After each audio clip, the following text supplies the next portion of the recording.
Khan sir EVS में आपका स्वागत है। मैं हूं सोनू खान। आप देख रहे हैं खान सर ईवीएस प्लेटफॉर्म, जो आपको प्रदान करती है मजबूती। आपके तैयारी में आएगी क्या?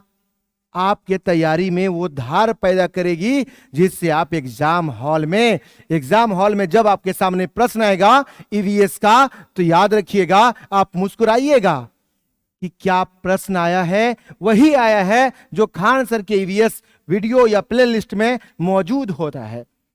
याद रखिएगा आप एक बात कि आपका चाहे वो सीडीपी का क्वेश्चन होगा, चाहे उर्दू का होगा, उर्दू पेडागोजी होगा, चाहे वो मैथ्स होगा, और ईवीएस सारा चीज आपको उपलब्ध कराया जाएगा किस पे? खान सर ईवीएस पर। इसलिए खान सर ईवीएस को आप अपना लीजिए, आपके लिए कहीं ना कहीं बहुत फायदेमंद जो है शामिल होगा। अब सोचिए, आपको तो कोई भैया पैसा लग नहीं रहा है। क्या इस पे कोई पैसा आपसे लिया जा रहा है? बिल्कुल भी नहीं लिया जा रहा है, ना लिया जाएगा। आपके सपोर्ट के लिए, आपके सहयोग के लिए, आपके तैयारी को बेहतर करने के लिए हम आए हैं आपके बीच। कौन सा channel? Khan sir EVS classes. चलिए, अब कंटेंट के दौर में हम लोग आगे बढ़ रहे हैं, और कंटेंट में अगला जो बनेगा वो कौन सा बनेगा? अगला बनेगा कौन सा? अगला बनेगा कौन सा? अगला बनेगा कौन सा? तो भैया कौन सा? सांप। कौन सा? सांप। क्या बनेगा? सांप बनेगा, है ना? क्या बनेगा? अगला सांप बनेगा। ठीक है। अब देखिए सांप के बारे में, तो सांप याद रखिएगा जिस प्रजाति से आती है। कौन? सांप जिस प्रजाति से है उसका नाम क्या है? सरीसृप प्रजाति। कौन सा प्रजाति? सरीसृप प्रजाति है। याद रखिएगा, सरीसृप का मतलब है सा से सरीसृप, और सा से ससर कर, या इसका मतलब क्या है? जो धरती पर रेंग कर चलती है उसको कौन सा प्रजाति बोलते हैं? उसको सरीसृप प्रजाति कहा जाता है। आपसे पूछेगा, क्या भैया सांप को कोई कान मौजूद है क्या? कान कोई मौजूद है क्या? तो उत्तर, अगर कान मौजूद नहीं है तो भैया कैसे सुनते हैं सांप? तो बताइएगा कि कैसे सुनते हैं। अगर क्वेश्चन पूछेगा कि भैया कान कैसे सुन पाते हैं, कैसे सुनते हैं, तो याद रखिएगा कैसे सुनते हैं। कैसे? तो त्वचा के माध्यम से। कैसे? त्वचा के माध्यम से क्या करते हैं? कंपन को महसूस करते हैं। त्वचा के माध्यम से क्या करते हैं? कंपन को क्या करते हैं? कंपन को क्या करते हैं? महसूस करते हैं। क्या करते हैं? महसूस करते हैं। इस बात को आप याद रखिएगा। पहले तो हो गया क्या? कौन सा प्रजाति का है? तो सरीसृप प्रजाति का। सरीसृप प्रजाति आपको याद रखना है सा से सरीसृप, सा से ससर के, इसका मतलब क्या? रेंग कर जो धरती पर चलेगी उसको क्या बोलेंगे? सरीसृप प्रजाति। कान मौजूद है तो भैया कान मौजूद नहीं है। कान मौजूद नहीं है, याद रखिएगा, कान मौजूद नहीं है। कैसे सुनते हैं भैया? त्वचा के माध्यम से कंपन को महसूस करके सुन लेते हैं। याद रखिएगा, है ना? अगला पॉइंट सांप में, अगला पॉइंट क्या सांप में? तो आपसे पूछेगा कि भारत में भैया, भारत में जो है चार प्रकार के क्या पाए जाते हैं? तो जहरीले। कौन सांप? जहरीले सांप पाए जाते हैं। कई प्रकार के? चार प्रकार के जहरीले सांप क्या होते हैं? पाए जाते हैं। याद रखिएगा, पाए जाते हैं। कई प्रकार के?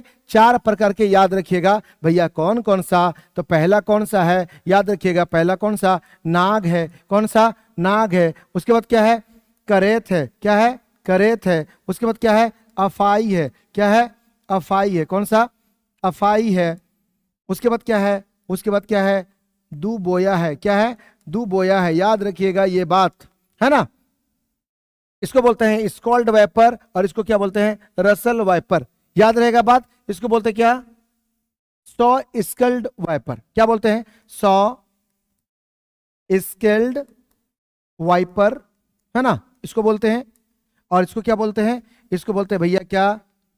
Russell viper. कौन वाइपर? Russell viper. अब देखिए इसको आप याद कैसे रखिएगा। चारे वो वैरायटी है जहर का, कहां? भारत में, अपने यहां। कै ठो? 4 ठो। याद रहेगा, कै ठो? 4 ठो। क्या है? जहर वाला सांप। कै वाला सांप? जहर वाला। याद रखिएगा। अरे भैया ये बताइए, किसी को अगर नाक में, अगर किसी को नाक में डस लिया सांप, कैसा लगेगा फिर बताइए? तो उसको कोई बचा पाएगा? डॉक्टर नहीं बचाएगा। उसका क्या हो जाएगा? जैसे ही किसी को नाक में, ये भैया क्या है? तो याद रखिएगा, ये 4 जहरीले सांप का ट्रिक है भैया। अगर नाक में डस लिया सांप तो उसको कोई बचाएगा नहीं। इसका मतलब उसका होगा क्या भैया? सफाई होगा। क्या होगा? सफाई हो जाएगा। उसको एक ही, कौन बचा सकता है? इंसान नहीं बचा सकता। इसके लिए ऊपर वाला ही बचा सकता है। इसके लिए क्या करना पड़ेगा आपको? दुआ मांगना पड़ेगा। क्या मांगना पड़ेगा? दुआ मांगना पड़ेगा भैया। इसका मतलब ना से बन गया क्या? नाग बन गया। का से क्या बन गया? करेर बन गया। देखिए भैया, सफाई हो जाएगा उसका या फाई हो जाएगा। और देखिए दुआ से क्या बन गया? दुबैया। क्या याद रहेगा आपको? ना, नाक से बना क्या? ना से बन गया नाग। का से बन गया करेत। सफाई मतलब अफाई, और दुआ मतलब दुबैया। 4 प्रकार का क्या है? जहरीला सांप भारत में पाया जाता है। याद रखिएगा। अब देखिए भोजन करने का क्या स्टाइल है? कहा जाता है गंगनम स्टाइल। यहां पे सांप का भोजन करने का स्टाइल। तो भैया भोजन कैसे करते हैं? भोजन भैया ये चिबा चिबा कर नहीं करते हैं। भोजन कैसे करते हैं? तो याद रखिएगा, भोजन कैसे करते हैं क्वेश्चन पूछेगा तो याद रखिएगा, ये भैया निगल कर, क्या करके? निगल कर करते हैं। कैसे? निगल कर करते हैं। याद रखिएगा, भोजन को ये निगल कर करते हैं। याद रख लीजिएगा इस बात को, है ना? याद रखिएगा, इनके पास दो दो दो क्या होते हैं? दो खोखले दांत होते हैं। 2 खोखले दांत होते हैं भैया। 2 खोखले दांत होते हैं, जिसको क्या कहते हैं भाई साहब? जिसको क्या बोलते हैं? जिसको भैया बोलते हैं क्या?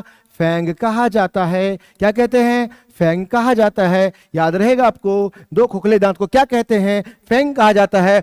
याद रखिएगा, इस फैंग में, ये फैंग जो है तस्तरी नुमा होती है। अगर सांप आपको काट के भैया डस कर अगर सांप पलट गई तो उस इंसान को बचने का जो है कम चांस रहता है, क्योंकि उस फैंग में सारा विष, सारा जहर भरा होता है जो मनुष्य के शरीर में प्रवेश कर जाता है। याद रखिएगा, इसी फैंग में पूरा जहर रहता है। याद रखिएगा, इतना याद रहेगा आपको, याद रहेगा। चलिए अब आगे देखते हैं भैया। अब क्या है ना कि बताइए, सांप के 2 खोखले दांत हैं। अब क्या है? सांप का जो भैया क्या? सांप का जो है औसत जीवन काल, क्या? औसत जीवन काल भैया कितना है? औसत जीवन काल है भैया कितना? तो याद रखिएगा कितना? 10 से 12 वर्ष। 10 से 12 वर्ष। याद रखिएगा, औसत जीवन काल कितना है? 10 से 12 वर्ष है। किसका? सांप का।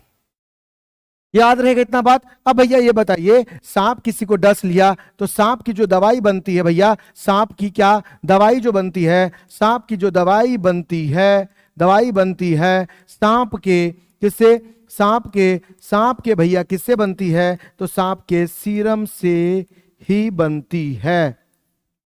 याद रखिएगा, किससे बनती है? सांप के सीरम से ही बनती है। याद रखिएगा। और सांप को जो है, सांप को किसान का क्या कहते हैं? किसान का क्या कहते हैं? किसान का क्या कहते हैं भैया? मित्र कहते हैं, या क्या कहते हैं? दोस्त कहते हैं, फ्रेंड कहते हैं। याद रहेगा आपको। क्यों कहते हैं? कि जो भी चूहा फसल को बर्बाद करती है, जो भी चूहा फसल को बर्बाद करती है, वो चूहा को सांप निपट लेता है। जो काम करता किसान, वो काम कर लिया चूहा। इसका मतलब कहीं ना कहीं किसान का हेल्प किया कौन किया? सांप किया। तो याद रखिएगा, सहयोग करने वाला, काम में सहयोग करने वाला ही क्या होता है? आपका मित्र होता है। इसलिए सांप को क्या बोलते हैं? किसान का मित्र कहा जाता है। इतना बात आपको याद रहेगा? बोलिए, इतना बात याद रहेगा? आपसे पूछेगा कि भैया आप बताइए कि सांप जो है कहां रहते हैं? सांप जो है कहाँ रहते हैं? तो क्या जवाब दीजिएगा? सांप कहाँ रहते हैं? तो सांप कहाँ रहते हैं? बिल में। कहाँ? बिल में रहते हैं, है ना? बिल में रहते हैं, बिल में रहते हैं, याद रहेगा। और भैया ये बिल कौन बनाता है? तो ये बिल कौन बनाता है? चूहा। कौन? चूहा द्वारा इस बिल का क्या करते हैं? इस बिल का निर्माण किया जाता है। इस बिल का क्या करते हैं? निर्माण किया जाता है। किसके द्वारा? चूहा के द्वारा। याद रखिएगा, इतनी बातें थी किसके बारे में? सांप के बारे में, जो आपको क्लियर होनी चाहिए। बताइए क्या आपको यह चीज क्लियर है? आपको बोर्ड पीडीएफ भी मिलेगा, है ना? आप जो है कमेंट कीजिएगा क्या आपको बोर्ड पीडीएफ चाहिए। आप चाहते हैं इसी तरह का मजेदार वीडियो देखने के लिए, तो भैया आपको एक चीज करना होगा। वो क्या करना होगा? खान सर ईवीएस को सब्सक्राइब करना पड़ेगा भैया, बेल आइकन भी दबाना पड़ेगा। इतना सा तो आपका मेरे ऊपर हक बनता है भैया, पढ़ने तक मेरा हक बनता है आपको क्या? कि आप भी मेरा सपोर्ट करें। ज्यादा से ज्यादा अगर सपोर्ट करेंगे ना तो क्या होगा ना, आपको चीजें जो है कंटेंट फ्री में मिल रही है। लेकिन याद रखिएगा, ये फ्री में मिल रही है, आप पेड कोर्स पे ये भारी पड़ेगा। ये वीडियो आपको अब जहां भी पढ़ रहे हो, आप एक बार जो है मूल्यांकन करके देख लीजिएगा। दोनों के पढ़ाने में, दोनों के फ्लेवर में अगर आसमान जमीन का फर्क नहीं होगा तब आप बोलिएगा, ईमानदारी से बोलिएगा। आप जहां भी कब पढ़े हो उसे मुझे कोई मतलब नहीं है, लेकिन आप फ्लेवर एक बार देख लीजिएगा पढ़ाने का तरीका क्या है। बस ज्यादा नहीं कहेंगे, हम आपके सपोर्ट के लिए हैं। ऐसे अगर वीडियो देखना चाहते हैं, खान सर ईवीएस को सब्सक्राइब कर लें।